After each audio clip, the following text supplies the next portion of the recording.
हिजोको दिनमा यो मुलुकमा राजतन्त्र भएको भए त आज पारस शाह यो देशको राजा हुन्थ्यो नि त, कि KP Sharma Oli chief of the state हुन्थ्यो, हुन्थेन नि। आज को हुन्थ्यो त? पारस शाह हुन्थ्यो यो देशको, हैन? भएपछि यो चिज त लोकतन्त्रले दिएको नि अधिकार। उहाँ भोलिको दिनमा रोशन गतिले यो देशको प्रधानमन्त्री बन्न सक्दैन भन्न मिल्छ? मिल्दैन नि। लोकतन्त्र जो पनि बन्न पाउँछ, तर त्यो फिल्डलाई ओपन गर्नको निम्ति हामीले लोकतन्त्रलाई जोगाउनुपर्छ क्या। त्यो लोकतन्त्र कतिखेर जोगिन्छ भने जब संविधान जोगिन्छ, यो देशको विभिन्न ऐन कानुन जोगिन्छ, यो देशका विभिन्न जुन व्यवस्थापिका, त्यसपछि न्यायपालिका र त्यसपछि जुन एक्जिक्युटिभ बडीहरू छ, त्यो चिजहरू जोग्यो भने अनि मात्र लोकतन्त्र जोगिन्छ। त्यो लोकतन्त्र जोगाउने क्रममा यदि केपी शर्मा ओली चाहिँ तपाईँको पच्युत हुन्छ भने पनि जनताले सहजता साथ स्वीकार्नुपर्छ। त्यो लोकतन्त्र जोगाउने क्रममा शेरबहादुर देउवालले पद पाउँदैन, प्रधानमन्त्री पद पाउँदैन भने पनि त्यो चिज सबैले सहजता साथ स्वीकार्नुपर्छ क्या। किनकि लोकतन्त्र जोगिनु यहाँको आजको अहम प्रश्न हो। त्यो देशको लागि पनि र मधेसको लागि पनि त्यो अहम प्रश्न हो। जसरी भए पनि लोकतन्त्र जोगिनु पर्यो। त्यो क्रममा को प्रधानमन्त्री बन्छ, को आउँछ, को जान्छ, त्यो महत्त्वपूर्ण छैन। कसैलाई प्रधानमन्त्री पदमा टिकाइ राख्नको निम्ति मात्र यदि तपाईँको लोकतन्त्रमाथि हमला बोलिन्छ भने त्यो कुनै पनि हालतमा हामीले मान्य हुँदैन। त्यसको विरोध र प्रतिकार हामी जसरी पनि गर्छौँ। नेता भइसकेपछि जे पनि गर्न पाउने, नेता भइसकेपछि मान्छे ठग्न पाउँछ यार। यहाँ केही सीमित यस्ता व्यवसायीहरू छन्, क्रोनी क्यापिटलिजम छ हाम्रो मुलुकमा, त्यो कुरा हामीले स्वीकार्नै पर्छ। तिनीहरूको भेस्टेड इन्ट्रेस्ट पूर्ति गर्नको निम्ति चाहिँ सायद गगन थापा उपयुक्त पात्र भएन होला। त्यो भेस्टेड इन्ट्रेस्ट पूर्ति गर्नको निम्ति योगेश भट्टराई सही पात्र भएन होला। त्यो भेस्टेड इन्ट्रेस्ट पूर्ति गर्नको निम्ति डाक्टर विनय पञ्चायतजी तपाईँको सही पात्र भइदिएन होला कि। त्यही कारणले गर्दा त्यो भेस्टेड इन्ट्रेस्ट पूर्ति चाहिँ त्यो के छ भने शेरबहादुर देउवाबाट मात्र भयो कि, प्रचण्डजीबाट मात्र भयो कि, अथवा केपी शर्मा ओलीबाट मात्र भयो कि।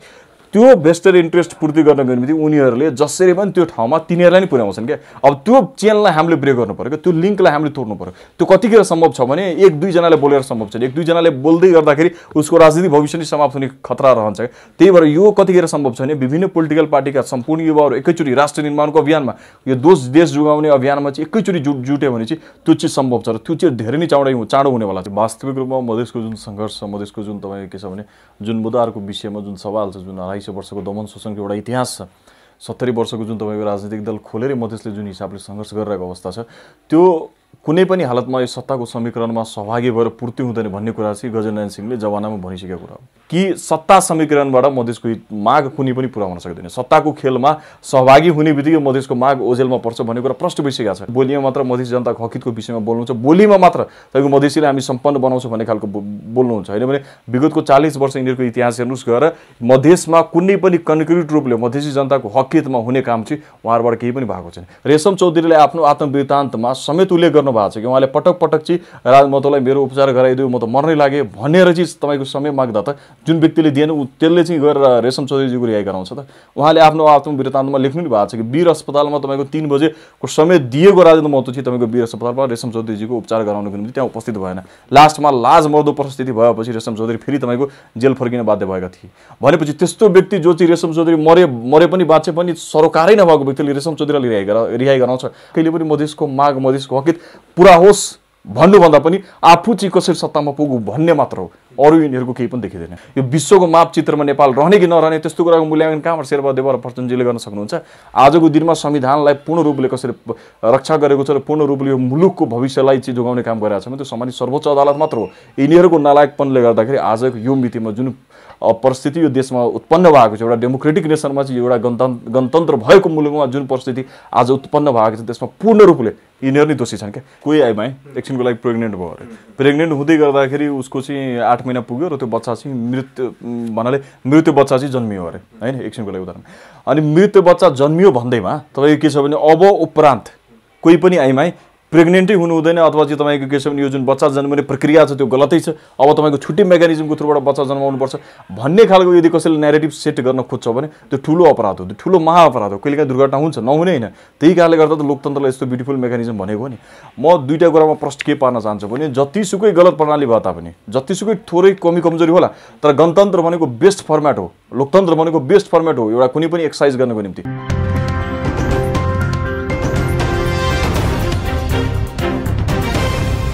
आदरणीय दर्शक महानुभाव नमस्कार। तपाईँ यति बेला हेर्दै हुनुहुन्छ न्युज फटाफट नेपाल र साथमा म रोशन भारती उपस्थित भएको छु। आज हामीसँग कुराकानी गर्नको लागि जनमत पार्टीका केन्द्रीय सदस्य प्रभावशाली नेता डाक्टर विनय पञ्चाल हुनुहुन्छ। नमस्कार, स्वागत छ। नमस्ते, धन्यवाद। अहिले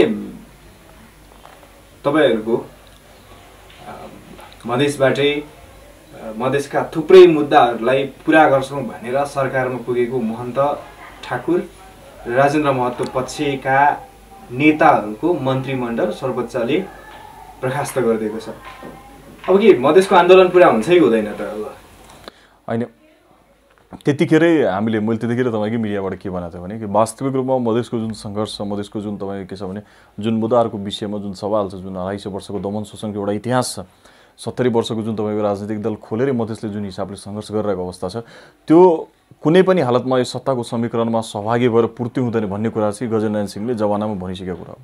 किनकि पटक पटक तपाईँले मूल्याङ्कन गर्नु होला, मैले सुरुमै यदि इतिहास मात्र खोताल्ने हो भने सरसिंह भण्डारी, चाहे राजेन्द्र महतो होस् अथवा चाहिँ तपाईँको के छ भने मन्त्र ठाकुर होस् अथवा जोसुकै नेता होस्, उपेन्द्र यादव होस्, यिनीहरू पटक पटक मन्त्रीमण्डलमा गए तर एउटा सिन्का भाँच्न सक्ने अवस्था थिएन र केही पनि पूर्ति नभएको देखियो। म तपाईँलाई एउटा सानो मात्र उदाहरण दिन्छु। हिजो मात्र अमेरिकामा जुन चाहिँ जर्ज फ्लोड भन्ने एउटा अश्वेत नागरिक थिए, ब्ल्याक अफ्रिकन ओरिजिनको अमेरिकन सिटिजन थिए, जसको चाहिँ पुलिसले निर्ममतापूर्वक एउटा तपाईँको के छ भने क्रिमिनल हो भनेर हत्या गरेको थियो, उसलाई 22 वर्षको सजाय दियो नि त अमेरिकन सरकारले, होइन? तर हाम्रो नेपालको परिप्रेक्ष्यमा जहाँसम्म तपाईँले कुरा गर्नुहुन्छ नि, पटक पटक मधेस आन्दोलनको क्रममा धेरै मान्छेहरू शहादत प्रदान गरे, धेरै मान्छेहरू मारिए र धेरै मान्छेलाई तपाईँको के छ जबरजस्ती कति त बालबालिकाहरू 8 देखि 10 वर्ष 8 देखि 10 वर्षको बच्चाहरू त आन्दोलनमा पक्कै पनि उम्मिदैन होला, तिनीहरूलाई चाहिँ तपाईँको के छ भने जान अनजानमा चाहिँ तपाईँको तिनीहरूको हत्या गर्यो।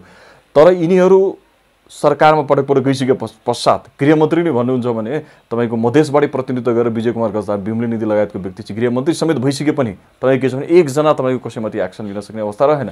त्यही कारणले गर्दा के छ भने मधेसको इतिहास प्रष्टमा के प्रष्टाइसकेको छ भने कि सत्ता समीकरणबाट मधेसको माग कुनै पनि पुरा हुन सक्दैन। सत्ताको खेलमा सहभागी हुने बित्तिकै मधेसको माग ओझेलमा पर्छ भन्ने कुरा प्रष्ट भइसकेको छ। र मैले त्यतिखेर पनि भनेको थिएँ, मैले के भनेको थिएँ भने जुन नागरिकता लगायतको सवाल छ त्यो चाहिँ संसदबाटै आउनुपर्छ। त्यो जुन चाहिँ तपाईँको जति पनि मधेसको माइन्युट सानदेखि सानो समस्याहरू छ जसले चाहिँ ठुलो आजको रूपमा विकराल रूप लिइसकेको छ, जुन रङभेदको नस्ली चिन्तनको कुराहरू छ, त्यो जसले चाहिँ एउटा पराकाष्ठा नागिसकेको छ, त्यो चाहिँ तपाईँको के छ भने यो सत्ता समीकरणबाट कहिले पनि पुरा हुनै सक्दैन। किनकि यो सबै पारित गर्नको निम्ति 2/3 चाहिएको छ। त्यो चाहिँ तपाईँको के छ भने विशुद्ध एउटा आन्दोलनको रूपबाट विशुद्ध चाहिँ तपाईँको के छ भने त्याग र सङ्घर्षको राजनीतिबाट मात्र पूर्ति हुन सक्छ। मैले प्रश्न सोधै भन्दै आएको छु। तर समस्या यहाँनिर के भयो भने सोझा जनता, मधेसी जनता जो तपाईँको यत्रो 250 वर्षमा पिल्सिएका छन्, तिनीहरूको मागलाई तपाईँको के छ भने एउटा तपाईँको आधारशिला बनाएर यहाँनिर केही व्यक्तिले राजनीतिक प्रपञ्च रचेर के छ भने पटक पटक घुमाइ फिराइ सत्तामा जाँदो रहेछ। तपाईँको अस्तिकै निर्वाचन पश्चात चाहिँ सबभन्दा पहिला उपेन्द्रजी आफै चाहिँ तपाईँको के छ भने उप प्रधानमन्त्री र त्यसपछि तपाईँको स्वास्थ्य मन्त्री बनेर सत्ता समीकरण सेट गरेर चाहिँ तपाईँको सरकारमा सहभागी हुनुभयो। त्यो सरकारलाई राजेन्द्र महतो, उपेन्द्र के छ तपाईँको भने महेन्द्र ठाकुर लगायतको व्यक्तिहरूको पनि समर्थन थियो। र फेरि एउटा समूह छुटिएर गइसके पश्चात ल देशमा प्रतिगमन भयो भनेर फेरि पनि तपाईँको के छ भने अर्को समूहले तपाईँको सत्तालाई टेको दिने काम चाहिँ गरेको थियो र फेरि पनि चाहिँ सत्ता समीकरण यिनीहरू सहभागी भनिसकेपछि आज फेरि आएर चाहिँ तपाईँको एउटा के प्रमाणित भएको छ भने मधेसको जुन अधिकारको सङ्घर्ष, त्यो सङ्घर्ष कुनै पनि हालतमा कुनै व्यक्ति उप प्रधानमन्त्री अथवा मन्त्री प्रधानमन्त्री बन्दा समेत मधेसको माग पुरा हुनेवाला छैन। कसैको व्यक्तिगत इच्छा, लालसा, लिप्सा चाहिँ पुरा होला, तर मधेसको माग चाहिँ यसरी सम्बोधन कुनै पनि हालतमा हुनेवाला छैन। त्यो कुरा हामीले पटक पटक भन्दै आएको छु र त्यो आज तपाईँको के छ भने ठोस रूपले एउटा ठुलो उदाहरणको साथ फेरि पनि प्रमाणित भइसकेको छ। मैले सुरुदेखि भन्दै आएको छु, यिनीहरू कुनै पनि हालतमा राजनीतिक जुन नेतृत्व छ, यिनीहरू नेता हुँदै यिनीहरू बिचुलिया मात्र हुन्। किनकि एउटा राजनीति गर्ने मान्छेले त 200-300 वर्षसम्मको प्लानिङ बनाउन सक्नुपर्छ। यिनीहरू कस्तोसम्म चाहिँ नालायक छ, यिनीहरू कस्तोसम्म चाहिँ दूरदर्शी छ भने तपाईँको जाबो चाहिँ 10 दिन पछाडि के हुँदैछ भन्ने कुराको तपाईँको यिनीहरूसँग आकलन छैन। तपाईँको के छ भने 1 महिना पछाडि के हुँदैछ त्यो कुराको यिनीहरूसँग चाहिँ तपाईँको के छ भने माइन्डसेट र यिनीहरूसँग त्यो भिजन छैन भने चाहिँ तपाईँको के छ भने जनताले दिएको म्यान्डेटलाई समेत कुल्चेर चाहिँ तपाईँको के छ भने सत्ता समीकरण आफूले जब एउटा मन्त्रालयको जिम्मेवारी दिँदाखेरि अरूको चाहिँ पाउ पूजन गर्नुको निम्ति चाहिँ यिनीहरू कुदिहाल्ने रहेछ क्या। मधेसको सेन्टिमेन्टसँग केही सरोकार छैन यिनीहरूलाई। मैले सुरुदेखि भन्दै आएको छु, अस्तिको जुन तपाईँको मधेसमा नाकाबन्दी लगायतको विभिन्न त्यत्रो आन्दोलन हो, त्यो सबै कुरा त आज सिद्ध हुँदैछ कि कसको फाइदाको लागि, कसैलाई जिताउनको निम्ति, कसैलाई चाहिँ तपाईँको देशको प्रधानमन्त्री बनाउनको निम्ति र कसैलाई चाहिँ 2/3 भोट चाहिँ तपाईँको बटुल्नको निम्ति सबै भएको थियो भन्ने कुरा त आज प्रमाणित हुँदैछ। यो देशमा सबैभन्दा चर्को तरिकाले जुन केपी शर्मा सामान्य प्रधानमन्त्री केपी शर्मा ओलीको विरोध गर्ने राजेन्द्र महतोलाई समेत केपी शर्मा ओलीजीले तपाईँको समर्थन गरेर धनुषा निर्वाचन क्षेत्र नम्बर 3 बाट जिताएको होइन। त्यो कुरा त आज प्रष्ट छताछुल्लो हुँदैछ। सबै कुरा त आज क्लियर हुँदैछ नि त। त्यही कारणले गर्दा यिनीहरूको के हो भने व्यक्तिगत तपाईँको आफू र आफू निकट सम्पूर्णको चाहिँ तपाईँको कसरी जीवनयापन गराउने भन्ने विषयमा मात्र सङ्घर्ष। म थोरै मात्र जोड्छु तपाईँलाई। राजेन्द्र महतो जब चाहिँ तपाईँको आफू संसदीय क्षेत्रबाट हारिसकेपछि आफ्नो श्रीमतीलाई चाहिँ तपाईँको बनाएकै हुन्, त्यसपछि आफ्नो भतिजोलाई चाहिँ तपाईँको के छ भने प्रदेशसभामा जिताएकै हुन्। आज पनि उहाँकै ज्वाइँ चाहिँ तपाईँको के छ भने मुख्यमन्त्रीको मुख्य सल्लाहकार पनि हुनुहुन्छ। त्यस पश्चात चाहिँ तपाईँको आफ्नो छोरीलाई पनि प्रदेश नम्बर 2 को एनसेलको चिफ बनाएर तपाईँले पठाउनु भएको रहेछ। त्यति मात्र नै अब महेन्द्र ठाकुरजीको विषयमा त सत्ताचुल दुनियाँलाई थाहा छ। उहाँले आफ्नो समुदी र तपाईँको के छ भने आफ्नो छोरी आफ्नो एउटा छोरी जुन मात्र उहाँको छ र त्यसपछि आफ्नो ससुराली पक्षको सबैले आजको मितिमा राजधानी बनाइसकेको अवस्था छ। त्यसपछि तपाईँको जसको उदाहरण लिनुहोस्, अनिल कुमार झाकी उदाहरण लिनुहोस्, आफू यहाँ के छ भने आफू हुनुभन्दा पूर्व चाहिँ उहाँको श्रीमती चाहिँ तपाईँको प्रदेश मन्त्री थिइन्। त्यो लाभा लस्कर सहित साउथ इन्डियन स्टाइलले गाडी गएको हामीले हेर्न सक्छौँ। त्यस पश्चात उहाँको मन्त्रालय खोसिने बित्तिकै केन्द्रमा आएर फेरि अनिल कुमार झानी मन्त्री हुनुपर्ने कारण के त? यहाँबाट के प्रश्न हुन्छ भने उहाँहरूको आफ्नो व्यक्ति र आफ्नो परिवार बाहेक उहाँहरूको बाह्य डायमिटर केही पनि छैन। उहाँले बोलीमा मात्र मधेस बोल्नुहुन्छ, बोलीमा मात्र मधेसी जनताको हकितको विषयमा बोल्नुहुन्छ, बोलीमा मात्र तपाईँको मधेसीले हामी सम्पन्न बनाउँछौँ भन्ने खालको बोल्नुहुन्छ। होइन भने विगतको 40 वर्ष यिनीहरूको इतिहास हेर्नुहोस् गएर मधेसमा कुनै पनि कन्क्रिट रूपले मधेसी जनताको हकितमा हुने काम चाहिँ उहाँहरूबाट केही पनि भएको छैन। त्यही कारणले गर्दा के छ भने फेरि पनि तपाईँको के छ भने मधेसमा यदि यस्तै किसिमको परिवेश र यस्तै किसिमको अवसरवादी नेताहरूको जन्म र यस्तै किसिमको अवसरवादी चरित्रहरू बढावा पाउँदै गयो भने भोलिको दिनमा ठुलो मधेसमा विद्रोह हुन्छ। त्यो पनि राज्य पक्षको विरुद्धमा होइन कि यी नेतृत्व पंक्तिको विरुद्धमा भोलिको दिनमा मधेस उठ्नेवाला छ। यी नेतृत्व पंक्तिको बिचमा जो सधैँ चाहिँ तपाईँको बिचौलिया भएर जो चाहिँ 5,000 रुपियाँ यदि मधेसमा लगानी गर्छन् उसले केन्द्रमा आएर त्यसैको 5 लाख रुपियाँ चाहिँ नेपाल सरकारबाट लिने काम जसले गरिरहेको छ त्यो बिचौलियाहरूलाई ढाल्ने काम चाहिँ अब मधेसी युवाहरूले गर्नेवाला छ धेरै चाँडो। महन्त ठाकुरले हिजोको दिनमा प्रचण्डले हामी सत्ता समीकरण गरेर जाउँ, तपाईँ आफै पनि प्रधानमन्त्री बन्नुहोस् भनेर जुन आग्रह गरेको थिए, जुन प्रस्ताव राखेको थिए, त्यति बेला सम्झन्छु महन्त ठाकुरले भनेको थिए हामीलाई चेक होइन हात्ती चाहिन्छ भनेर भनेका थिए र रेशम चौधरीलाई पनि छुटाउनु पर्छ तत्कालै भनेर भन्ने उहाँहरूको सबैभन्दा ठुलो मुद्दा थियो। यो मुद्दा पुरा होला त? अब तपाईँ बेसिकली उहाँले 3वटा कुरा अगाडि सार्नु भएको थियो। पहिलो कुरा के हो भने केन्द्रमा सत्ताको केन्द्रमा जसपाको एउटा घटक जुन महठाकुर राजेन्द्र महतोजीले नेतृत्व गराउनु भएको छ त्यो चाहिँ सत्ताको केन्द्रमा पुग्नु पर्यो भन्ने उहाँहरूको पहिलो माग थियो। दोस्रो माग के थियो भने नागरिकता सम्बन्धी थियो उहाँहरूको। तेस्रो माग थियो के भने कि रेशम चौधरीको रिहाई। आजको मितिमा जब उहाँहरू सरकारमा सहभागी भइसके पश्चात होइन जुन काम चाहिँ धेरै हदसम्म अवैधानिक हो भन्ने कुरा आज सर्वोच्च अदालतले प्रमाणित गरिसकेको अवस्था छ भनेपछि आज हामी मूल्याङ्कन गरौँ त यो 3टा मध्ये कुन चाहिँ माग पुरा भएको छ त? के सत्ताको केन्द्रमा जसपा थियो त हिजोको मितिमा? थिएन। र जब उप प्रधानमन्त्री न दिया हो होइन त्यसको पनि बागडोर के छ भने सामान्य प्रधानमन्त्री केपी शर्मा ओलीकै हातमा थियो त हिजोको मितिसम्म। त्यसपछि दोस्रो विषय चाहिँ नागरिकताको विवाद। नागरिकताको विवाद जब तपाईँको संसदबाट पारित हुनै लागेको थियो भने नेकपा एमाले भित्रको एउटा घटकले यसको सबभन्दा जोडतोड तरिकाले चाहिँ तपाईँको प्रतिवाद गर्यो र यसलाई चाहिँ कुनै पनि हालतमा 1 इन्ची सर्न दिएको थिएन संसद भवनभित्र होइन।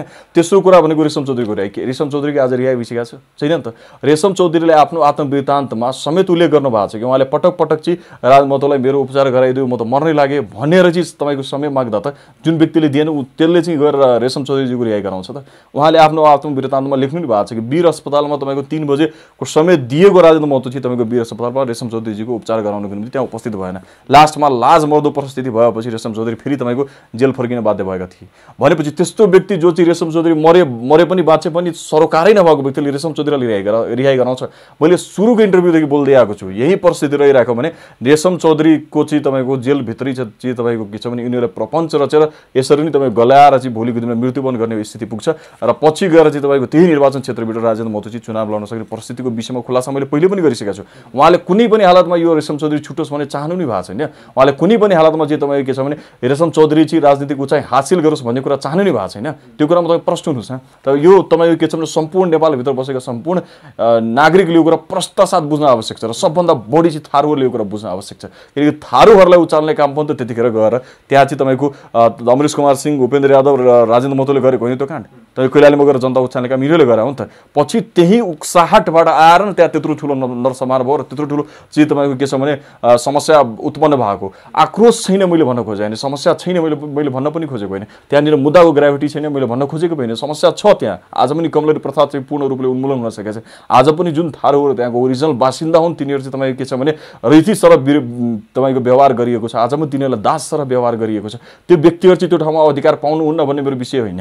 तर राजनीति के को लागि हो त? यी समन्वय गर्नको लागि राजनीति हो नि त। यो राजनीतिक इस्युलाई त राजनीतिक डिबेट मार्फतबाट समाधान हुनुपर्ने हो। तर त्यो खोइ त्यो भएन। तिनीहरूले के गर्यो भने जबरजस्ती, किन मधेसमा अहिले पनि कस्तो खाले म्यान्डेट छ भने कुन नेताले कतिजना आफ्नो पछाडि शहीद बनाउन सक्यो त्यो चाहिँ त्यत्रो ठुलो नेता। उपेन्द्र यादवले तपाईँको मधेस आन्दोलनको क्रममा लगभग 150-200 को सङ्ख्यामा चाहिँ व्यक्तिहरूले सादत प्राप्त गरिसकेपछि एउटा उचाइ पाए र त्यसकै देखासुकी चाहिँ तपाईँको पछि राजेन्द्र महतोजीले पनि गरेर कति बढी मान्छे चाहिँ मेरो पछाडि मर्न सक्छ त?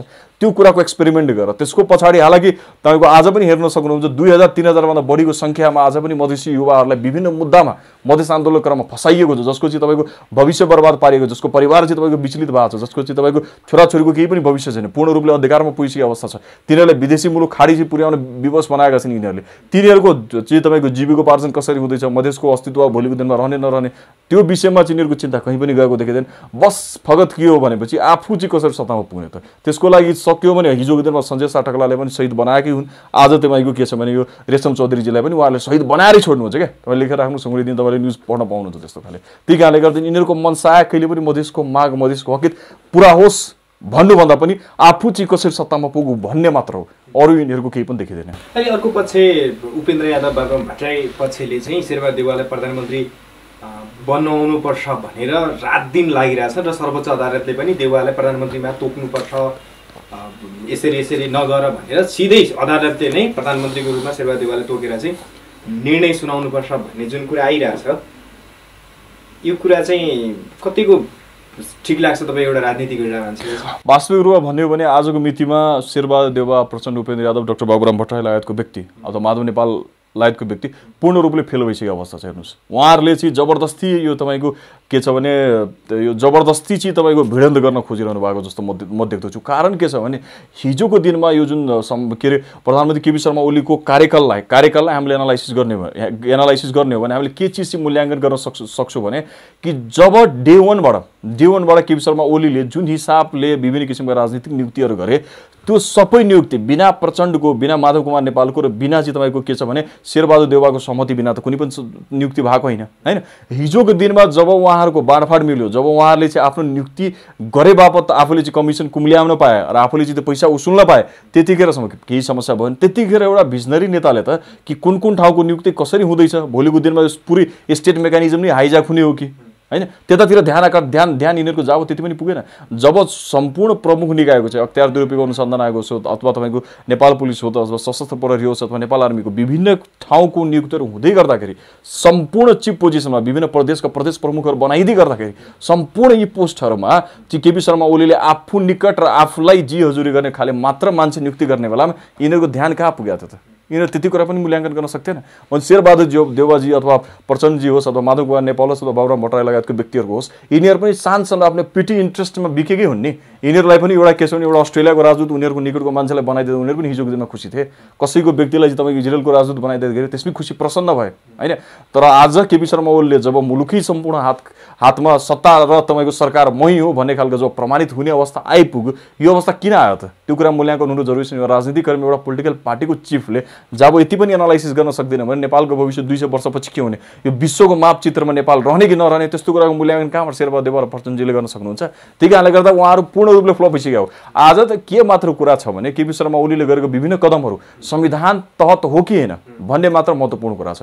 संविधान तहत होइन भने संविधान तहत होइन, उहाँ कदम गलत छ भने त्यो कुरा त फर्काइन्छ नि, त्यो फर्किने अवस्था पनि छ। आज जुन तानाशाही हिसाबले केपी शर्मा ओली एक्लै हिँड्ने प्रयास गरेको थियो त्यो त ढलिसकेको छ। केपी शर्मा ओलीको राज्यको अन्त्य भइसकेको छ, त्यसमा कुनै द्विमत छैन। तर यसको मतलब कदापि के होइन भने के कुरा हामी प्रश्न हुनुपर्छ भने कि यता शेरबहादुर देउवा, प्रचण्ड र त्यसपछि तपाईँको माधव कुमार नेपाल चाहिँ यिनीहरू विजयी हुन्, डाक्टर बाबुराम भट्टराई लगायतको व्यक्ति चाहिँ यिनीहरू विजयी हुन्, यिनीहरूले पुरै तपाईँको भविष्यवाणी गरेका थियो, यिनीहरूलाई चाहिँ तपाईँको पछि के हुनेवाला छ त्यो कुराको पूर्ण रूपले आकलन थियो भन्ने कुरा होइन। यिनीहरू फेलर भइसकेका छन् र अब आजको दिनमा यदि यो मुलुकलाई कसैले जोगाउँछ भने त्यो सम्मानित सर्वोच्च अदालत मात्र हो र यहाँ देशको प्रधान न्यायाधीश मात्र हो र उहाँकै करक कलमबाट चाहिँ तपाईँको यो मुलुक जोगिनेवाला छ। यिनीहरू यो नालायकहरूले गर्दा यो मुलुक जोगिनेवाला छैन।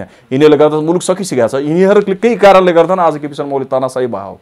नत्र भने लोकतन्त्र भनेको यस्तो राम्रो यस्तो ब्युटिफुल चाहिँ तपाईँको विधि हो भने जहाँ चाहिँ पूर्ण रूपले पावरलाई ब्यालेन्स गरेर हिँड्ने एउटा मात्र माध्यम भनेको लोकतन्त्र हो, जहाँ चाहिँ हरेक चिजलाई न्यायपालिकाले चाहिँ एक्जिक्युटिभले ब्यालेन्स गरेर हुन्छ, एक्जिक्युटिभलाई चाहिँ तपाईँको के छ भने जुडिसियरीले ब्यालेन्स गरेर हुन्छ, जुडिसियरीलाई चाहिँ तपाईँको फेरि संसदले ब्यालेन्स गरेर हुन्छ। त्यसरी चाहिँ पूर्ण रूपले ब्यालेन्स भएको पावर हो। यो सबै ठाउँमा आज केपी शर्मा ओलीले आफ्नो मान्छे ठड्याउनुको पछाडि दोषी को त? यिनीहरू दोषी हो नि त। विपक्षीको भूमिका तपाईँको के छ भने जसपाले र त्यसपछि तपाईँको नेपाली काङ्ग्रेसले नखेलेपछि के गर्छ त? त्यसमा दोषीको सत्तापक्ष फेरि पनि दोषी हुन्छ त। यिनीहरू हिजोको दिनमा विपक्षीको भूमिका खेल्ने बेलामा सानो आफ्नो कोही चिज औषधि उपचारको खर्चको निम्ति सरकारबाट सहयोग लिएकी थियो, कोही चाहिँ तपाईँको आफ्नो घर परिवार चलाउनुको निम्ति, आफ्नो छोरालाई MBBS पढाउनुको निम्ति, कोही चाहिँ आफ्नो छोरीलाई डाक्टर बनाउनुको निम्ति नेपाल सरकारबाट पैसा उसुलेकै छन् नि हिजोको दिनमा। भने यिनीहरू आफू रमाउँदा केही पनि समस्या भएन, तर आज चाहिँ यिनीहरूले केही पनि नपाउँदाखेरि ठुलो समस्या हो भन्ने खालको डिफिनेसन हुन्छ। वास्तविक रूपमा के छ भने आजको दिनमा संविधान जोगाउने जिम्मेवारी यो नेताहरूको थिएन। यिनीहरूले जोगाउन सकेन, यिनीहरू फेल भइसकेका छन्। आजको दिनमा संविधानलाई पूर्ण रूपले कसरी रक्षा गरेको छ र पूर्ण रूपले यो मुलुकको भविष्यलाई चाहिँ जोगाउने काम गरेका छ भने त्यो सम्मानित सर्वोच्च अदालत मात्र हो। यिनीहरूको नालायकपनले गर्दाखेरि आजको यो मितिमा जुन परिस्थिति यो देशमा उत्पन्न भएको छ, एउटा डेमोक्रेटिक नेसनमा चाहिँ एउटा गणतन्त्र भएको मुलुकमा जुन परिस्थिति आज उत्पन्न भएको छ त्यसमा पूर्ण रूपले यिनीहरू नै दोषी छन् क्या। किनकि राजनीतिकर्मी जो पनि सत्तामा, किन राजनीति गर्ने भनेको व्यक्ति सत्तामा पुग्नलाई हो। सत्तामा पुगिसकेपछि उसले आफ्नो वरिपरिको सबै समीकरण त आफ्नो हातमा पार्न खोजिहाल्छन्, त स्वाभाविक हो। तर त्यही नहोस् भन्नलाई त लोकतन्त्र छ यो मुलुकमा। लोकतान्त्रिक प्रक्रियालाई अझ ब्युटिफुल बनाउने भनेको प्रतिपक्ष र विपक्षीले होइन, यिनीहरू खै त आफ्नो भूमिका त्यतिखेर निर्वाह गरेर त त्यतिखेर खै त प्रचण्ड तपाईँको बाबुराम भट्टराई त्यसपछि शेरबहादुर देउवा कुन पलमा लुकेर कुन दुलोभित्र लुकेर बसेका थिए? तिनीहरूले बोल्नु पर्थ्यो नि यो विषयमा। कहिले पनि यो विषयमा न त जनतालाई सचेत गराएर न कुनै पनि मिडियामा लेखेर दाबी साथमा भन्न सक्छु यिनीहरूले कहिले पनि यो विषयमा बोलेको छैन। जब चाहिँ यिनीहरूको सारा सत्ता समीकरण र सारा सरकारी बागडोरा आफ्नो हातबाट छुटिसके पश्चात चाहिँ यिनीहरू चाहिँ तपाईँको तिरमिर भएको हो क्या। र त्यसपछि चाहिँ तपाईँको यो विभिन्न खेल र विभिन्न प्रपञ्च सुरु भएको हो। जस्तो अहिले जुन तरिकाले राजनीति अगाडि बढिरहेको छ यसले चाहिँ देश अनिर्णयको बन्दी बनिरहँदाखेरि तपाईँहरू जस्तो युवा जुन राजनीतिमा आइरहनु भएको छ, धेरै युवाहरू त पहिला भन्दा पनि अझै त्यो राजनीतिप्रति वितृष्णा त अझै धेरै बढेर गयो युवाहरूमा चाहिँ। यिनीहरूकै हातमा हुँदाखेरि त यिनीहरूले अनिर्णयको बन्दी मात्रै बनाउँदै लगे देशलाई, र अहिले धर्मनिरपेक्षता, गणतन्त्र र संहिता यो तिनटै खारेज गर्नुपर्छ भनेर यता राजावादीको पनि आवाज उठिरहेको छ र उता केपी शर्मा ओली पक्षका नेताहरू पनि यो देशमा संहिता आवश्यक छैन भन्न थालिसके। भनेको हामीले पाएका यी उपलब्धिहरू साँच्चीकै गुम्ने अवस्थामा पुगिसक्यो हो। अब कसरी चाहिँ राजनीति अगाडि बढ्यो भने चाहिँ यो अनिर्णयको बन्दीबाट चाहिँ हामी चाँडै छुटकारा पाउँछौँ। म एउटा सानो उदाहरण मात्र दिन्छु। मानव चाहिँ कोही व्यक्ति कोही आइमाई एकछिनको लागि प्रेग्नेन्ट भयो अरे, प्रेग्नेन्ट हुँदै गर्दाखेरि उसको चाहिँ 8 महिना पुग्यो र त्यो बच्चा चाहिँ मृत्यु बच्चा चाहिँ जन्मियो अरे होइन, एकछिनको लागि उदाहरण। अनि मृत्यु बच्चा जन्मियो भन्दैमा तपाईँको के छ भने अब उपरान्त कोही पनि आइमाई प्रेग्नेन्टै हुनु हुँदैन, अथवा चाहिँ तपाईँको के छ भने यो जुन बच्चा जन्मिने प्रक्रिया छ त्यो गलतै छ, अब तपाईँको छुट्टै मेकानिजमको थ्रुबाट बच्चा जन्माउनुपर्छ भन्ने खालको यदि कसैले न्यारेटिभ सेट गर्न खोज्छ भने त्यो ठुलो अपराध हो, त्यो ठुलो महाअपराध हो। कहिलेकाहीँ दुर्घटना हुन्छ, नहुने होइन। त्यही कारणले गर्दा त लोकतन्त्रलाई यस्तो ब्युटिफुल मेकानिजम भनेको नि। म दुईवटा कुरामा प्रश्न के पार्न चाहन्छु भने जतिसुकै गलत प्रणाली भए तापनि, जतिसुकै थोरै कमी कमजोरी होला, तर गणतन्त्र भनेको बेस्ट फर्मेट हो, लोकतन्त्र भनेको बेस्ट फर्मेट हो एउटा कुनै पनि एक्सर्साइज गर्नको निम्ति। किनकि तपाईँ एउटा कुरा उदाहरणको निम्ति म तपाईँलाई मात्र जोड्न खोजेँ, दक्षिण कोरियाकै उदाहरण देख्नुहुन्छ भने किम जोङ युङको शासनमा अहिले त्यस्तो कुनै अवस्था कुनै समयमा, किनकि न्युक्लियर प्रक्षेपण यन्त्रकै कुरा गर्नुहुन्छ भने, न्युक्लियर वेपनकै कुरा गर्नुहुन्छ भने विश्वको सबभन्दा पावरफुल न्युक्लियर हतियार छ दक्षिण कोरियासँग, किम जोङ युङसँग। तर आजको मितिमा हेर्नुहोस् त्यहाँ फुडको क्राइसिस एस्टाब्लिस भएको छ। किनकि त्यहाँ अथोरिटेरियन रुल छ, किनकि त्यहाँ डिक्टेटरसिप छ, किनकि त्यहाँ के छ भने एकात्मक शासन प्रणाली छ क्या। त्यही कारणले गर्दा जनता चाहिँ भोकमरीले गर्दा मर्न विवश भएको छ। हाम्रो मुलुकमा तपाईँको इन्डियाकै अमर्त्य सेनकी तपाईँको किताब पढ्नुभयो भने डेभलपमेन्ट एज फ्रिडम भन्ने किताबमा उहाँले मेन्सन गर्नुभएको छ कि भारतमा जब गोराहरूको शासन थियो, किनकि धेरै मान्छेले भन्छन् त भारतमा जब गोराहरूको शासन थियो यस्तो थियो, यो थियो, धेरै राम्रो थियो अवस्था, त्यहाँ धनको चाहिँ तपाईँको पुरै भाड हुन्थ्यो भन्ने खालको न्यारेटिभ पनि मान्छेले सेट गर्न खोज्छ। तर त्यतिखेर के देखिएको छ भने 2 करोडभन्दा बढी मान्छे चाहिँ भोकमरीले त्यो कालमा मरेको अवस्था देखिन्छ। आज भारतभित्र एकदमै विपन्नदेखि विपन्न व्यक्ति पनि छ। आज भारतभित्रै विश्वकै तपाईँको अथवा एसियाकै सबभन्दा धनी मान्छे र त्यसपछि विश्वकै छैटौँ धनी मान्छे मुकेश अम्बानी पनि त्यही ठाउँमा छ। तर आजको मितिमा तपाईँले भोकमरीको कारणले गर्दाखेरि त्यत्रो लार्ज स्केलमा मान्छे मरेको देख्नुहुन्न। कारण एउटा मात्र छ त्यसको पछाडि, के कारण हो भने डेमोक्रेसी, लोकतन्त्रको कारणले गर्दाखेरि मात्र आज भारत जस्तो मुलुकमा त्यत्रो 2.25 करोडको जनसङ्ख्या भएको मुलुकमा मान्छे भोकमरीको कारणले गर्दा मरिरहेको अवस्था छैन। त्यही कारण मैले यहाँ जोड्न चाहे लोकतन्त्रको विकल्प चाहिँ केही पनि हुन सक्दैन क्या। लोकतन्त्रको विकल्प, लोकतन्त्रमा थोरै समस्या भयो र लोकतन्त्रमा नेताहरू चाहिँ भ्रष्टाचारी भयो, नेताहरूको चाहिँ तपाईँको शासन गर्ने प्रविधि उनीहरूले जानेनन्, शासन गर्ने तरिका चाहिँ जानेनन्, अथवा जनताले कसरी सेवा गर्ने भन्ने कुरा जानेन भन्दैमा चाहिँ तपाईँको के छ भने राजालाई पूर्ण फर्काउनुपर्छ, राजाले सम्पूर्ण अधिकार दिनुपर्छ यदि कसैले सोचा छ भने त्यो दिवा सपना मात्र हो। त्यो मधेसले त कहिले पनि स्वीकार्दैन, किन मधेस भनेको लोकतन्त्रको जननी हो र हामी हमेसा अन्तिम सास रहेसम्म लोकतन्त्रकै पक्षमा चाहिँ लडि नै राख्छौँ, त्यसमा कुनै पनि द्विमत छैन। अब जहाँसम्म धर्मनिरपेक्षता र हिन्दू राज्यको सवाल छ यसमा चाहिँ हामी के कुरा प्रश्न गर्नुपर्छ भने कुनै पनि व्यक्तिलाई उसले रोजेको धर्मलाई प्र्याक्टिस गर्नेबाट चाहिँ राज्यले बन्देज गराएको छैन। म हिन्दू धर्म यदि अवलम्बन गर्छु, तपाईँ यदि मानव कुनै धर्म अवलम्बन गर्नुहुन्छ भने राज्यले घर घरमा छिरेर त्यो मन्दिर भत्काउने काम त गरेको छैन नि। यदि कसैले तपाईँको इस्लाम धर्म अवलम्बन गरेको छ भने राज्यले घर घरमा पुगेर त्यो मस्जिदलाई भत्काउने काम त गरेको छैन होइन। राज्यले त फ्रीली चाहिँ तिमीहरूलाई जुन धर्म मन लाग्छ त्यो धर्म पालना गर्न पाउँछौ भन्ने खालको छुट त दिएकै छ। तर त्यो धर्मको नाममा चाहिँ अन्य किसिमको गतिविधि गर्न मिल्दैन, अन्य किसिमको क्राइम गर्न मिल्दैन, धर्म चाहिँ कन्भर्सन पो गर्न मिल्दैन भन्ने खालको लाइनमा त राज्य पूर्ण रूपले उभ्या छ। कुनै स्टेट त जहिले पनि तपाईँको के छ भने धर्मनिरपेक्षै हुनुपर्छ। तपाईँको एउटा फरक किसिमको एउटा विशेष किसिमको धर्म अँगाल्ने बित्तिकै बाँकी धर्म त तपाईँको अन्यायमा पर्ने भयो नि। त्यो त डेमोक्रेसीको ब्युटी त त्यसै हराएर जाने भयो। र जहाँसम्म संहिताको सवाल छ, संहिता मुलुकलाई चाहिन्छ, त्यो कुरा हामी प्रष्ट रूपले बुझ्नुपर्छ। यसको खाका नेताहरूले कोर्न नजाने हो नि, यसको खाका नेताहरूले कोर्न जानेनन्, यसलाई चाहिँ कुन हिसाबले चलाउनुपर्छ भन्ने विषयमा यिनीहरूको जानकारी र ज्ञान पुगेन। त्यो समस्या चाहिँ छ। तर के छ भने एउटा विविधता भएको मुलुकमा, एउटा चाहिँ तपाईँको विभिन्न किसिमको नेसनालिटिजहरू भएको मुलुकमा यसलाई कसरी एकोमोडेट गर्ने र यसलाई कसरी चाहिँ यो डाइभर्स क्लस्टरहरूलाई राखेर एक ठाउँमा यो सिङ्गो राष्ट्रियताको भावना कसरी उनीहरूमा पार्ने र यो देश सम्पूर्ण रूपमा एउटा 70मा जन्मेको दलितलाई पनि यो देश मेरो हो भन्ने हुनु पर्यो भने एउटा गुल्मीमा जन्मेको बाहुनलाई पनि यो देश मेरो उत्तिकै हो भन्ने महसुस गर्नु पर्यो। बढी फेरि महसुस हुनु भएन। जत्तिकै यो देशप्रति उत्तरदायी एउटा 70को दलित छ भने त्यति उत्तरदायी मात्र हुनु पर्यो कि गुल्मीको एउटा बाहुन भने। त्यसै एउटा जाजरकोट एउटा हुम्लाको दलित पनि त्यही स्तरमा चाहिँ आफूलाई उत्तरदायी यो देशको महसुस गर्नु पर्यो। कैलालीको एउटा थारूले पनि यो देश मेरो त्यत्तिकै हो भन्ने खालको महसुस गर्नु पर्यो। त्यो कुरा केले महसुस गराउँछ भने त्यो संहिता हो। संहिताले यो डाइभर्सिटीलाई, यो जुन विविधता छ त्यसलाई चाहिँ एक रूप दिने काम चाहिँ गर्छ। यसमा चाहिँ धेरैको कुरा के हो भने यो विदेशीहरूले ल्याएको चिज हो, विदेशबाट आयाती चिज हो, त्यो कुरा होइन। यदि हाम्रो मुलुकलाई यो चिज फिट नहुने भइदियो भए यो कुनै पनि हालतमा लागू हुँदै हुन्थ्यो नि। यहाँ यदि तपाईँको के छ भने ग्रास रुट लेभलबाट यो चिज नउठेको भए यो सम्भवै थिएन नि। किन एक्सपेरिमेन्ट गर्नको निम्ति धेरै चिजहरू यो मुलुकमा आए, तर कति चिजहरू त्यसै पनि फालिएर गयो नि त। त्यही भएर यसको चाहिँ लङ टर्ममा स्कोप छ, यो रहिरहेको छ। यसको विरुद्धमा चाहिँ कसैले केही नसोचे हुन्छ, त्यो काम लाग्दैन कि, त्यो समय बर्बाद मात्र हुने हो। तर तपाईँ जस्ता धेरै युवाहरू जुन राजनीतिमा आउन चाहन्छन् तिनीहरूप्रति त वितृष्णा पैदा भयो नि। यो अहिले जुन अनिर्णयको बन्दी बनाइरहेछन् यी नेताहरूले, त्योबाट चाहिँ हामी उम्किनलाई चाहिँ कस्ता मान्छे चाहिँ राजनीतिज्ञको रूपमा आउँदाखेरि चाहिँ उचित होला र कसरी चाहिँ हामी यो अनिर्णयको बन्दीबाट चाहिँ हामी बाहिर उम्किन पाउँछौँ होला। यो 60+ जुन एउटा मुहिम केही साथीभाइहरूले चलाएको छ त्यो बिल्कुल सही हो। किनकि तपाईँको के हुँदो रहेछ भने मान्छेको उमेर बित्दै गएपछि मान्छे चाहिँ अर्थोडक्स हुँदो रहेछ क्या। हिजोको दिनमा तपाईँ आफै सोच्नुहोस्, हिजोको दिनमा जसले चाहिँ क्रान्तिको सूत्रपात गरे, जसले चाहिँ तपाईँको देशमा गणतन्त्र ल्याउनलाई 17,000 भन्दा बढी चाहिँ जसको आन्दोलनमा होमिएर व्यक्तिहरूले शहादत पाए अथवा ज्यान गुमाए, त्यही व्यक्तिले अस्ति तपाईँको जान अनजानमा भनौँ न अझ यो गणतन्त्रभन्दा अथवा राष्ट्रपतिभन्दा राजा नै ठिक थियो भन्ने खालको स्टेटमेन्ट किन आयो त? त्यो चाहिँ धेरै ठुलो अर्थ राख्छ कि। कारण के छ भने उमेर बित्दै गएपछि मान्छेले आफूले कमाएको, आर्जन गरेको सम्पत्ति, आफूले बनाएको व्यक्तिहरू, आफूले केही व्यक्तिहरूलाई पुर्याएको शीर्ष ठाउँमा त्यो व्यक्तिहरूलाई जोगाउनुको निम्ति उसले सङ्घर्ष गर्न थाल्छ क्या। त्यो हिजोको दिनमा उसले बदलाव गरेर ल्याएको चिज, हिजोको दिनमा उसले जे चिजहरू जुन मूल्य मान्यताको लागि हिजोको दिनमा त्यो सङ्घर्ष गर्नको लागि तयार थियो, हिजोको दिनमा जीवन संसर्ग गर्नको लागि निम्ति तयार थियो, त्यही व्यक्ति चाहिँ आजको दिनमा के छ भने त्यही बदलावको विरुद्धमा चाहिँ सबभन्दा पहिला उभिन्छ उमेर बित्दै गएपछि। तर मेरो चाहिँ धारणा यो विषयमा प्रष्ट के छ भने नेपालमा कम्तीमा नेपाल भनेको अबको 20 वर्षसम्म यहाँ चाहिँ युवाहरू सबभन्दा बढी व्यापक सङ्ख्यामा भारत र नेपालको प्लस पोइन्ट के छ त? यहाँको प्लस पोइन्ट के हो भने हामीसँग चाहिँ युवा जनशक्ति छ क्या। तर यो युवा जनशक्ति फेरि सधैँ त रहँदैन। किनभने अहिले जुन 20 वर्षको युवा छ त्यो 20 वर्षपछि 40 वर्षको क्याटेगोरीमा पुग्छ होइन। त्यही कारणले गर्दा यो 20 देखि 25 वर्षभित्रमा यदि हामीले कुनै ठुलो काम गरेनौँ, हामीले कुनै ठुलो सृजनात्मक ठुलो चाहिँ तपाईँको के छ भने मुलुकलाई कायापलट गर्ने खालको हामीले केही योजना ल्याउन सकेनौँ भने हाम्रो फेरि 40-45 वर्षपछि झन् कहाली लाग्दो अवस्था छ। त्यही कारणले गर्दा यो जुन अवसर हामीले पाएको छ त्यसको नेतृत्व चाहिँ युवा मार्फतबाट नै कसैले गर्नुपर्छ। त्यो यदि भएन भने चाहिँ तपाईँको अवस्था कसरी सुध्रिन्छ त? सुध्रिँदैन। किन एउटा 65-70 वर्षको शेरबहादुर देउवाले, 76 वर्षको शेरबहादुर देउवाले चाहिँ युवाको म्यान्डेट के हो, युवाले के चाहेको छ त्यो कुरा कसरी डिसिजन लिन सक्छ? सक्दैन, कुनै पनि हालतमा सक्दैन। त्यही कारणले गर्दा उहाँले चाहिँ आफ्नो के छ भने यो मुलुकलाई यदि तपाईँको एउटा निकास दिने, यो मुलुकको राजनीतिलाई एउटा निकास दिने, एउटा भविष्यलाई टार्गेट गरेर यदि सोच्ने हो भने तपाईँको युवालाई नेतृत्व सुम्पुनु चाहिँ एकदमै नितान्त आवश्यक छ।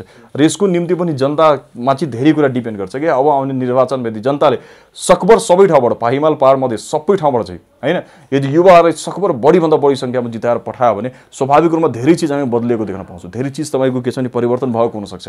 किनकि अहिलेको जुन भौतिकवादी संसार छ, त्यो अहिलेको जुन पुँजीवादी संसार छ, त्यो कुरालाई मिट गर्ने गरी हाम्रो चाहिँ ऐन कानुनहरू आउँछ। त्यो कुरालाई मिट गर्ने गरी बिजनेस व्यवसाय गर्नको निम्ति हामी सहज वातावरण बनाइदिन्छौँ। त्यसपछि तपाईँको के छ भने समाजभित्र रहेका विभिन्न जुन क्लासहरू छ त्यसलाई इन्ड गर्नको निम्ति फरक खालको हामी सोसियलिजमको मोडलहरू डेभलप गर्छौँ। त्यो चिजहरू हुनु आवश्यक छ कि त्यसको लागि युवा नेतृत्वमा आउनु पर्यो नि त। हरेक पोलिटिकल पार्टीले युवालाई दबाउने चाहिँ प्रपञ्च बनाइरहेको अवस्था देखिन्छ।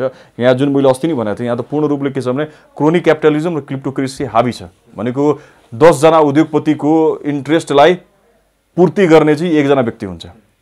हैन। त्यो 10 जना उद्योगपतिलाई जोगाउनको निम्ति उसले चाहिँ जे हदसम्म गर्नलाई पनि तयार हुन्छ। मोतीलाल दुगडकी कुरा गरौँ हामी, मोतीलाल दुगड नै प्रत्येक पटक घुमिफिरी चाहिँ तपाईँको प्रधानमन्त्रीजीको सल्लाहकार हुने र पछि चाहिँ तपाईँको त्यही व्यक्ति चाहिँ मन्त्री पनि हुने यहाँनिर चाहिँ सिस्टम परिपाटी बसेको छ।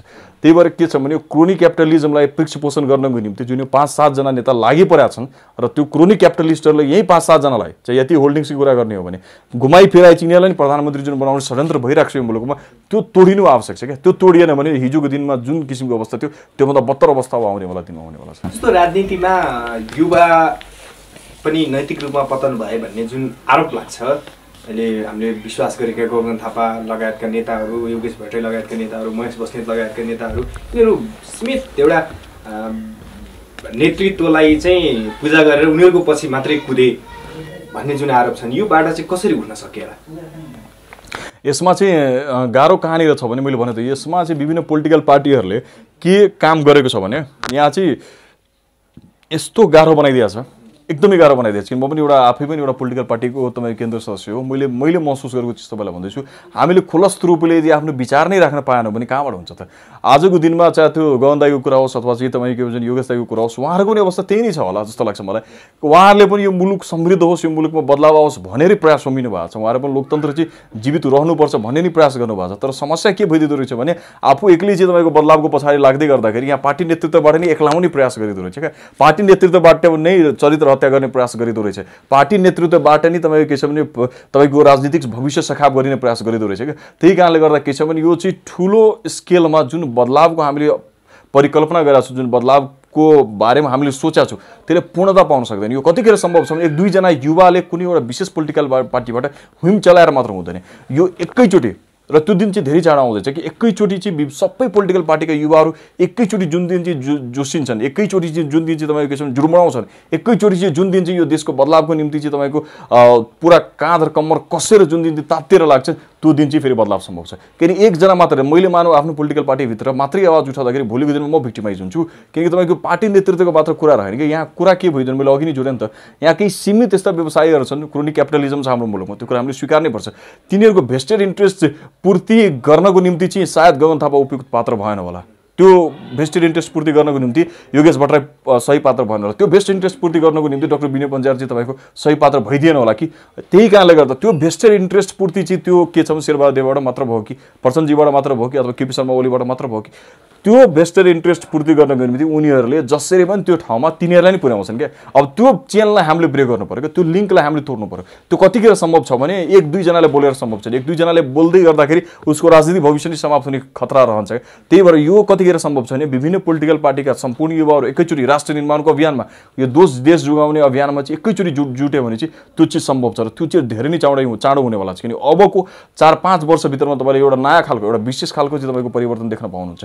किनकि जति पनि युवाहरू छन् त्यो सबै युवा के छ भने एउटा परिवर्तनशील समूहमा पुग्नेवाला छ, एउटा राजनीतिक वृत्तभित्र आफू चाहिँ जनशक्तिशाली भएको समूहभित्र पुग्नेवाला छ। र त्यतिखेर त्यो सम्भवको परिकल्पना जुन हामीले सोचेका छौँ नि, त्यो बदलाव चाहिँ अब आउनेवाला छ कि त्यो आउँदैछ। यो सुनौलो भविष्यको सुरुवात छ।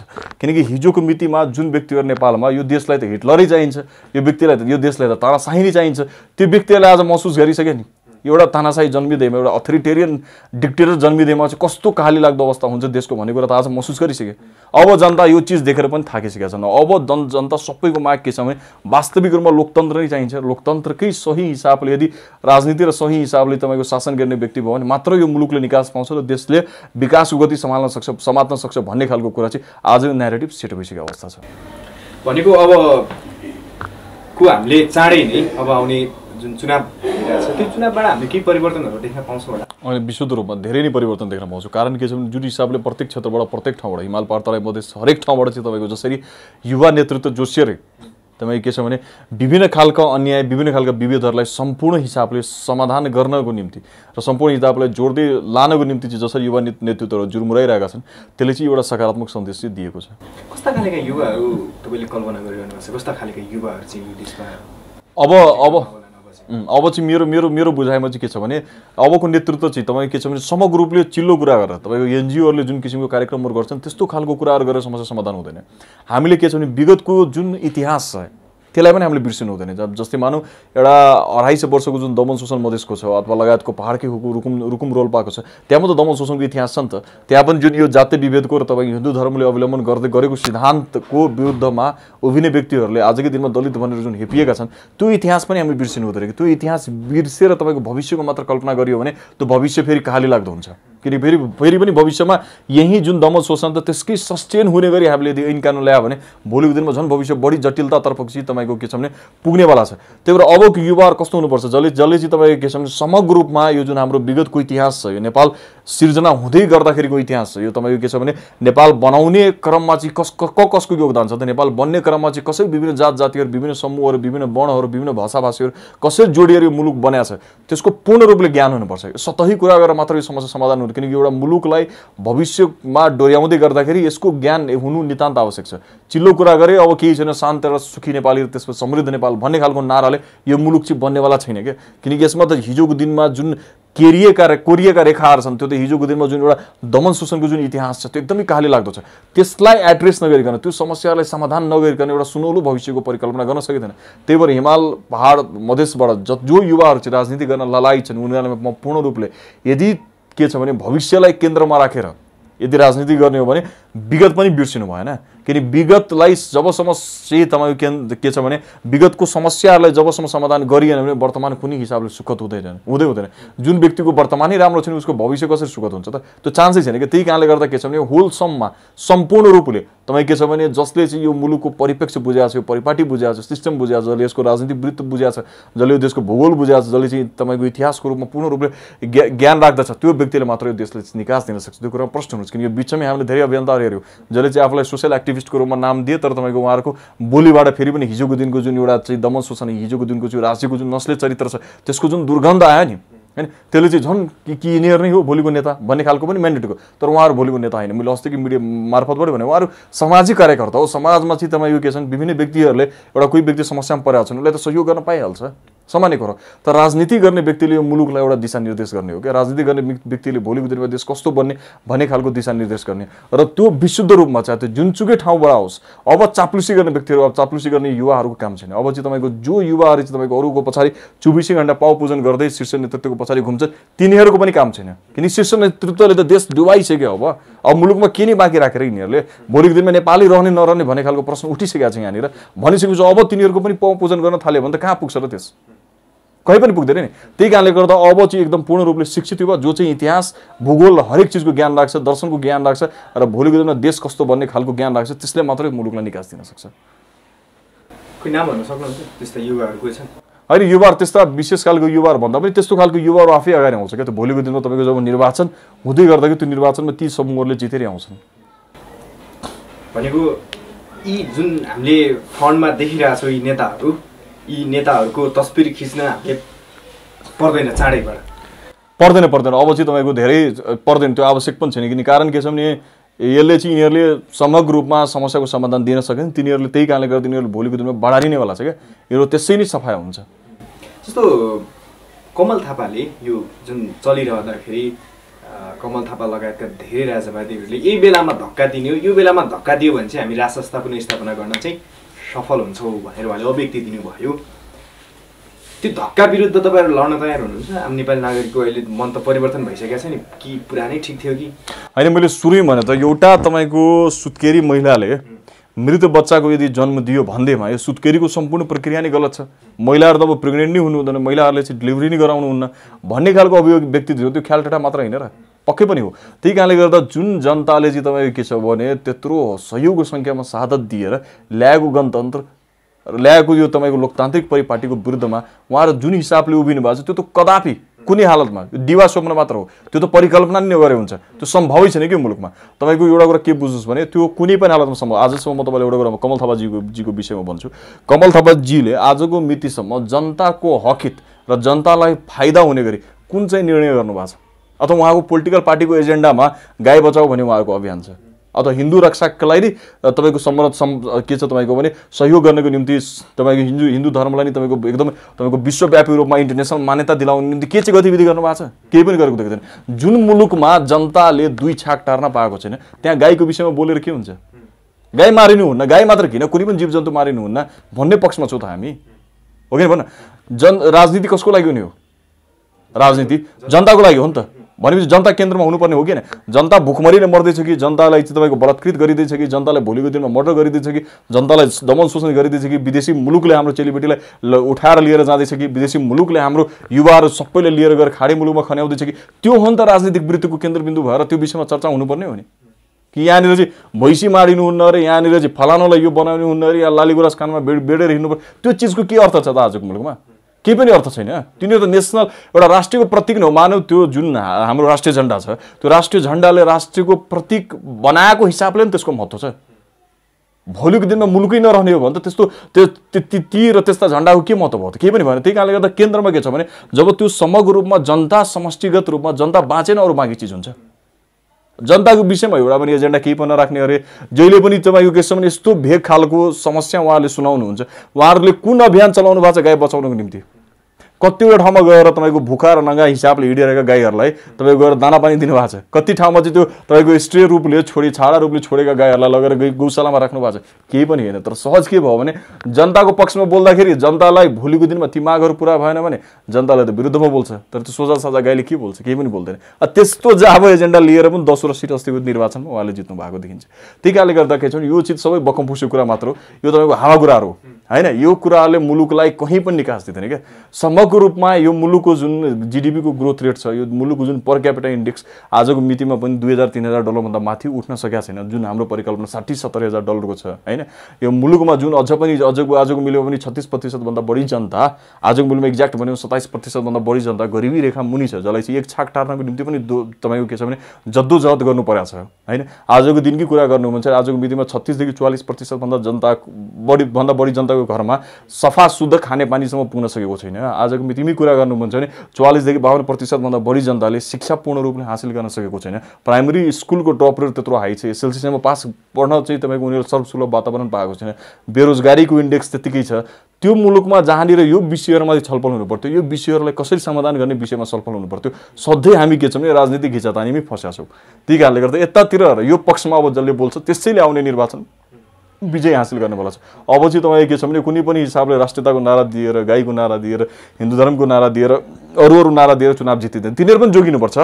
कुनै पनि धर्ममाथि अट्याक हुनुपर्छ भन्ने मेरो मन चाहेन। तिनीहरू पनि जोगिनुपर्छ। तर पूर्ण रूपले के हो भने जनताको जीवन स्तरमा परिवर्तन आउनु पर्यो क्या। जनता भुकभुकै बढ्नु भएन। यो केन्द्रबाट यो एजेन्डाहरूमा जसले अब राजनीति गर्छन् त्यसैको राजनीतिक भविष्य छ। जस्तो संहिता चाहिँ ठिक छ भनिरहँदाखेरि जुन प्रकारले लडाइँ चलिरहेको छ नि संहितामा, त्यो सरकार परिवर्तन गर्ने, अविश्वासको प्रस्ताव अथवा विश्वासको प्रस्ताव राख्ने वा फलानोलाई मन्त्री दिन्छु भन्ने, फलानोलाई अपहरण गर्ने जस्ता जुन भइरहेछ, यसले त आम नेपाली नागरिकमा वितृष्णा पैदा भइरहेछ। अनि त्यो संहिताले नै समग्र रूपमा केन्द्रमा जे भयो त्यसैको सिको चाहिँ प्रत्येक प्रदेशले गरेकै हो। एउटा कुरा भनौँ न, जनता नेताहरूमा चाहिँ 1% पनि नैतिकता आजको मितिमा बाँकी रहेन। कारण के छ भने प्रदेश नम्बर 2 की तपाईँले कुरा गर्नुहुन्छ, प्रदेश नम्बर 2 मा विशुद्ध रूपमा मधेस र मधेसवादको पक्षमा जनताले म्यान्डेट दिएको हो।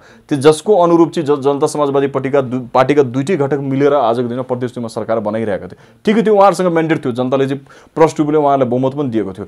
तर आज त्यही भित्रको एउटा घटकले तपाईँको के छ भने त्यो एउटा ठुलो दुस्साहस गरेर तपाईँको कुन नैतिकताको आधारमा नेपाल कम्युनिस्ट पार्टीको एउटा घटक र त्यसपछि तपाईँको नेपाली काङ्ग्रेस त्यहाँ गएर सरकारमा सहभागी भएको छ। उनीहरूसँग म्यान्डेट छ सरकारमा सहभागी हुनलाई? छैन नि त। बोल्दै पर सुरुको इन्टरभ्यूमा तपाईँको प्रथम अंशमा मैले के जोडेको थियो भने यहाँनिर विपक्षी र प्रतिपक्षको भूमिका प्रष्ट भएन क्या। प्रतिपक्ष र विपक्षले कतिखेर देशमा प्रतिगमन भयो भन्ने खालको मूल्याङ्कन गर्यो भने जब चाहिँ सम्पूर्ण चिज सखा भइसकेका थिए, जब चाहिँ तपाईँको उनीहरूको हातमा यो शासन सत्ताको केही पनि चिज जब बाँकी रहेन, तब चाहिँ ल है प्रतिगमन भयो भन्ने खालको उनीहरूले महसुस गरे क्या। यो चिज केन्द्रमा पनि भयो र प्रदेशमा पनि भयो क्या। त्यसको उदाहरण हामीले छ्यापछुप रूपमा देख्न पाउँछौँ। मैले तपाईँलाई यहाँ सानो उदाहरण मात्र जोडेँ, जुन तपाईँले किनकि अपहरणको विषयमा भन्नुभयो। म यहाँनिर तपाईँले के जोड्न चाहन्छु भने जसरी हिजोको दिनमा एउटा प्रहरी प्रशासनकी प्रमुख आइजिपी सर्वेन्द्र खनाल जो चाहिँ आफ्नो करियरको ड्युरेसनमा कहिले पनि कुनै किसिमको तपाईँको लफडामा पर्नु भएन, सधैँ निष्पक्ष तरिकाले चाहिँ त्यो मधेस मौज धनुषाको पनि उहाँ एसपी भएर बस्नु भएको छ अलमोस्ट 2 वर्ष जति। र उहाँले विगत आफ्नो लामो कार्यकाल चाहिँ मधेसमै व्यतीत गर्नुभएको छ। उहाँसँगै म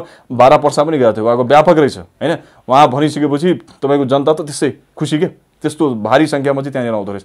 तर यो देशको ऐन कानुन र यो देशको सिस्टमलाई चाहिँ कसरी यहाँको तपाईँको नेताले ध्वजा उडाएको छ, म त्यो चिजको एउटा सानो मात्र उदाहरण जोड्न चाहन्छु। यहाँनिर भइदियो के भने जब जुन बेला चाहिँ के अरे म पछि तपाईँको जनकपुर पनि उहाँसँग गएको थिएँ, जुन बेला चाहिँ तपाईँको सुरेन्द्र यादव, त्यसपछि वीरगञ्जका सांसद प्रदीप यादव, त्यसपछि उमाशङ्कर अर्घरिया लगायतको व्यक्तिहरूले आफै उमाशङ्कर अर्घरियाजीको वितरण हुनुहुँदो रहेछ आइजिपी सर्वेन्द्र खनाल। किनकि के छ भने आइजिपी सर्वेन्द्र खनाल त्यहाँ एसपी भएको बेला उमाशङ्कर हामीहरू जस्तै युवा नेता थिए त्यहाँका, होइन। भनेपछि त्यतिखेर चाहिँ आफैले फोन गरेर चाहिँ मलाई अब उपेन्द्र यादवले टेरेन, मलाई अस्तिको इन्टरभ्यूमा पनि उमाशङ्करजीले बोल्नु भएको छ यो विषयमा, मलाई उपेन्द्र यादवले टेरेर मलाई ठाउँ नै दिएन, मलाई गन्दी गर्ने, उपेन्द्र यादवले त मधेस र यो देशको राजनीति सिध्याउने भयो, खतमै भयो भन्ने खालको अभिव्यक्ति दिएर आफै चाहिँ तपाईँको के छ भने म चाहिँ नेपाल नेकपा एमाले भित्रै प्रवेश गर्छु, बरु मलाई कुन पोस्ट मिल्छ, कसरी हुन्छ मलाई र तपाईँको अरू बाँकी चाहिँ तपाईँको सुरेन्द्र यादव लगायतको व्यक्तिहरूलाई। र यो काम चाहिँ फेरि सुरेन्द्र यादवबाट भएको। सुरेन्द्र यादवले किन सुरेन्द्र यादव पहिला पनि फेरि राज्यमन्त्री भइसकेका हुन्। राज्यमन्त्री भएर जब पदको चाख लिइसकेपछि, स्वाद लिइसकेपछि, किनकि पावर बिना ती नेता नेतृत्व टिक्न सक्दैन। किनकि यो नेतृत्वहरू जसले हिजोको दिनमा धेरै गलत कुकृत्यहरू गरेका छन्, पावरबाट हट्ने बित्तिकै त विभिन्न खालको उजुरी मुद्दा मामिला पर्छ। त्यो चिजलाई ब्यालेन्स गर्नको निम्ति यिनीहरूलाई पावर जहिले पनि चाहिन्छ नै। त्यो चिज महसुस गरेर सुरेन्द्र यादवले आफै उमाशङ्करजीलाई फोन गरिसके पश्चात उमाशङ्करजीले प्रदीप यादव लगायतको व्यक्तिहरू सबैलाई सम्पर्कमा लुप बनाएर त्यसपछि तपाईँको के छ भने आइजिपी सर्वेन्द्र खनाललाई बिचमा राखेर तपाईँको महेश बस्नेत लगायतको व्यक्तिहरूलाई उहाँहरूले नै आफै फोन गरेर के छ भने समन्वय गरिदिनको निम्ति आइजिपी सर्वेन्द्र खनाललाई बोलाएका हुन्। यसमा चाहिँ आइजिपी सर्वेन्द्र खनालले आफै इनिसिएटिभ लिएर उहाँलाई के आवश्यकता छ? उहाँ नेपाल कम्युनिस्ट पार्टीको के नेता हो र? होइन नि। उहाँ चाहिँ नेपाल कम्युनिस्ट पार्टीको के हो? प्रवक्ता हो? होइन नि। उहाँ के छ त? देशको कुनै मन्त्री हो र? होइन नि। उहाँ त एउटा विशुद्ध रूपमा के छ भने यो देशमा अहिलेसम्मको नेपाल पुलिस प्रशासन प्रहरीको रेकर्डमा अहिलेसम्मको सबभन्दा क्लिन, सबैभन्दा सक्षम र सबैभन्दा स्मार्ट यदि कोही तपाईँको प्रहरी उपरीक्षक भएको थियो भने त्यो चाहिँ आइजिपी सर्वेन्द्र खनाल हो। र उहाँको विरुद्धमा चाहिँ यिनीहरूले तपाईँको के छ भने फर्जी उजुरी पनि हाले हाम्रो अपहरण गरियो भनेर, त्यसले सोसियल मिडियामा राम्रै प्रपञ्च रच्यो। र त्यो चिजलाई उठान गर्ने काम चाहिँ डाक्टर बाबुराम भट्टराई जो हिजोको दिनमा यो देशको प्रधानमन्त्री भइसकेका छन्, त्यस पश्चात चाहिँ तपाईँको उपेन्द्र यादव जो चाहिँ हिजोको दिनमा प्रधानमन्त्री भइसकेका छन्, र राजेन्द्र महतो लगायतको व्यक्तिलाई यसलाई चाहिँ आगो दिने काम गर्यो क्या। र आइजिपी सर्वेन्द्र खनाल लगायत जस्तो व्यक्तिमाथि, एउटा निष्पक्ष व्यक्तिमाथि चाहिँ उहाँको इमेजलाई धुलमिल पार्ने काम गर्यो। तर अन्तगत जब पूर्ण रूपमा अनुसन्धान भइसके पश्चात नेपाल पुलिसले तपाईँको जुडिसियरीले यहाँको प्रमाणित गरेर छोड्यो नि त यो चाहिँ फर्जी उजुरी हो। तर कहाँ गयो त यो मुलुकको नैतिकता? कहाँ गयो? यो देशमा न्याय मरेको अवस्था छ नि त आजको मितिमा।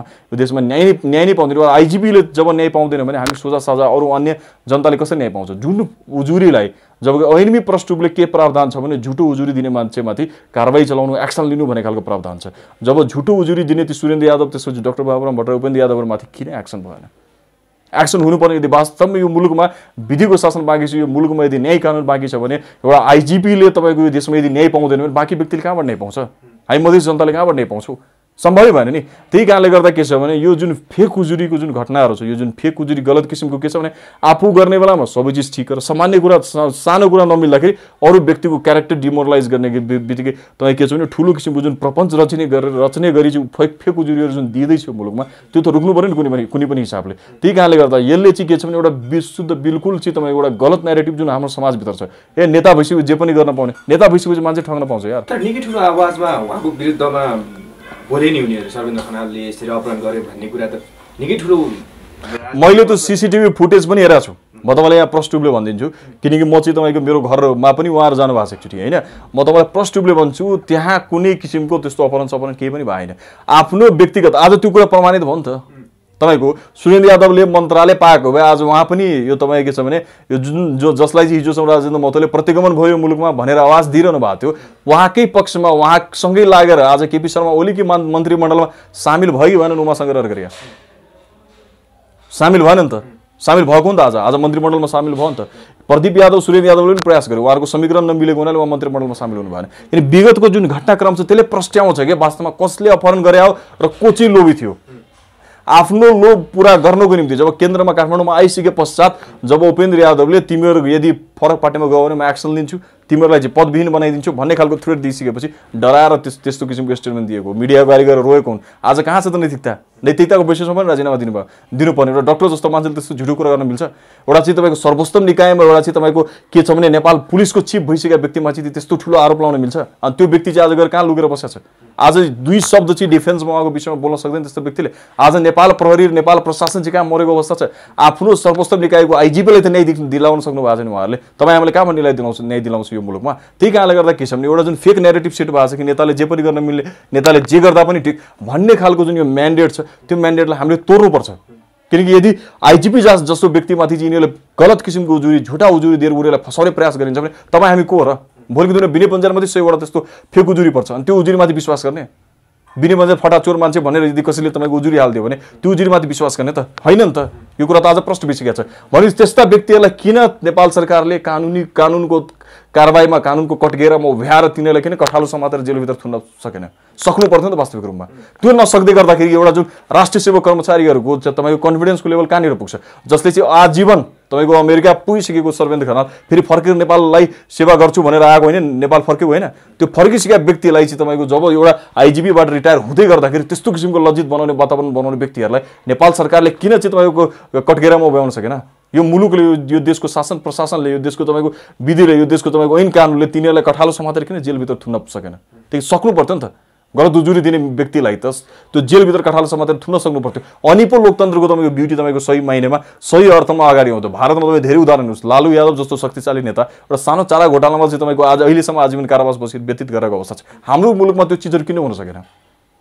त्यो चिज यदि हुन सकेन भने किन के छ भने रिवार्ड र पनिसमेन्टको सिस्टम यदि प्रष्ट रूपले एकदम ब्युटिफिकेसनको सहित यदि उपस्थित छैन भने त्यो मुलुक अगाडि बढ्दैन कि त्यो कुरा प्रष्ट रूपले भइराख्नुहोस्। यदि कसैले गलत गरेका छ भने त्यो व्यक्तिले सजाय पाउनुपर्छ, यदि कसैले राम्रो गरेका छ भने त्यसले चाहिँ रिवार्ड पाउनुपर्छ कि यो रिवार्ड र पनिसमेन्टको मेकानिजम यदि राम्रो छैन, क्लियर छैन भने त्यो मुलुकले कसरी निकास पाउँछ? त्यो सम्भवै भएन।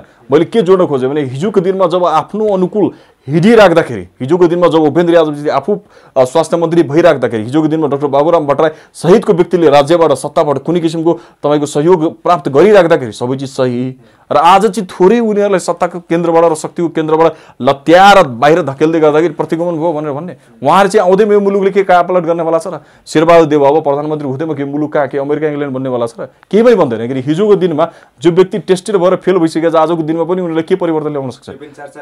4 पटक प्रधानमन्त्री भइसक्यो, के परिवर्तन ल्याउन सक्छ? केही पनि परिवर्तन आउन सक्छ। त्यही कारणले गर्दा मेरो भनाइ के हो भने अबको लागि मुलुकको निम्ति के छ भने निर्वाचन नै अबको एउटा मात्र विकल्प हो। र निर्वाचनको प्रक्रियामा कसको सरकारमा जाने, कसको नेतृत्वमा जाने, त्यो चाहिँ पूर्ण रूपले संविधान तहत, संविधानले दिएको अधिकार, संविधानले दिएको दायराभित्र बसेर र सामान्य सर्वोच्च अदालतले गर्ने निर्णयलाई उच्च तवरले सम्मान गरेर अगाडि बढ्नु नै सही हुन्छ। किन हिजो चाहिँ केही मिडियाले के पनि लेखेको थियो भने अब चाहिँ प्रधानमन्त्री केपी शर्मा ओलीले यो देशको सर्वोच्च अदालतले दिएको डिसिसन पनि नमाने, त्यो हुँदैन है। सम्मानित सर्वोच्च अदालत दिएको डिसिसन प्रत्येक व्यक्तिले मान्नुपर्छ, किनकि उहाँ प्रधानमन्त्री हुनुहुन्छ तर सँगसँगै देशको एउटा सामान्य नागरिक पनि हो। यो कुरा बुझौँ है।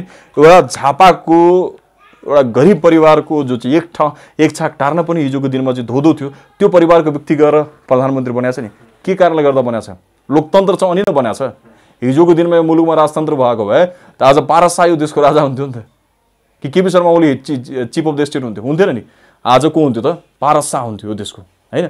भनेपछि यो चिज त लोकतन्त्रले दिएको नि अधिकार। उहाँ भोलिको दिनमा रोशन गतिले देशको प्रधानमन्त्री बन्न सक्दैन भन्न मिल्दैन नि। लोकतन्त्र जो पनि बन्न पाउँछ, तर त्यो फिल्डलाई ओपन गर्नको निम्ति हामीले लोकतन्त्रलाई जोगाउनुपर्छ। क्या त्यो लोकतन्त्र कतिखेर जोगिन्छ भने जब संविधान जोगिन्छ, यो देशको विभिन्न ऐन कानुन जोगिन्छ, यो देशका विभिन्न जुन व्यवस्थापिका, त्यसपछि न्यायपालिका र त्यसपछि जुन एक्जिक्युटिभ बडीहरू छ, त्यो चिजहरू जोग्यो भने अनि मात्र लोकतन्त्र जोगिन्छ। त्यो लोकतन्त्र जोगाउने क्रममा यदि केपी शर्मा ओली चाहिँ तपाईँको पच्युत हुन्छ भने पनि जनताले सहजता साथ स्वीकार्नुपर्छ। त्यो लोकतन्त्र जोगाउने क्रममा शेरबहादुर देउवाले पद पाउँदैन, प्रधानमन्त्री पद पाउँदैन भने पनि त्यो चिज सबैले सहजता साथ स्वीकार्नुपर्छ क्या। किनकि लोकतन्त्र जोगिनु यहाँको आजको अहम प्रश्न हो। त्यो देशको लागि पनि र मधेसको लागि पनि त्यो अहम प्रश्न हो। जसरी भए पनि लोकतन्त्र जोग्नु पर्यो। त्यो क्रममा को प्रधानमन्त्री बन्छ, को आउँछ, को जान्छ त्यो महत्त्वपूर्ण छैन। कसैलाई प्रधानमन्त्री पदमा टिकाइ राख्नको निम्ति मात्र यदि तपाईँको लोकतन्त्रमाथि हमला बोलिन्छ भने त्यो कुनै पनि हालतमा हामीले मान्य हुँदैन। त्यसको विरोध र प्रतिकार हामी जसरी पनि गर्छौँ। हस्, यहाँको महत्त्वपूर्ण समय र विचारको लागि धेरै धेरै धन्यवाद। हस्, तपाईँलाई पनि धन्यवाद।